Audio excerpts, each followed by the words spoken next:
In today's video, I'm going to teach you how to mask in Figma, focusing on the nifty pop mask feature that takes just 5 minutes to master.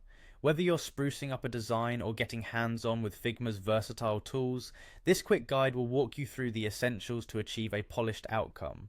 To start, ensure you're logged into Figma, the popular collaborative design tool. Head over to Figma's website and navigate to the home page. If you're not already logged in, go ahead and click the Login button on the top right corner. Use your credentials to access your profile and get started. Once you are on the home screen of Figma, you'll want to direct your attention to the left-hand side and click on Design. This will open up your current projects and allow you to select the one you want to work on.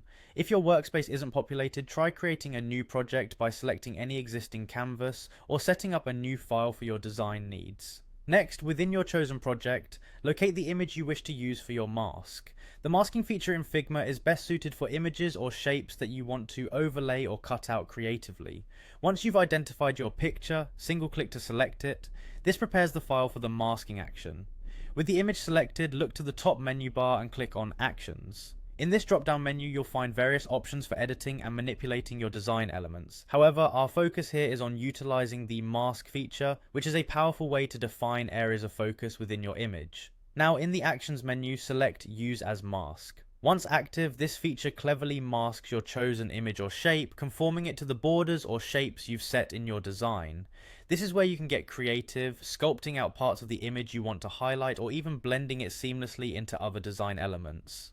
Remember, masks in Figma are non-destructive, meaning you can adjust and modify them without affecting the original image. Play around with different masks by selecting different portions of your design. You can always undo any changes if you need to adjust. This feature ultimately gives you the flexibility to design with precision and creativity.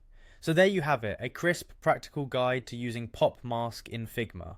Within just a few minutes, you can elevate your design by creatively defining what you want to show or hide. Feel free to explore and experiment with this tool in your future projects, as it can significantly enhance your interface designs. Happy designing, and thank you for watching.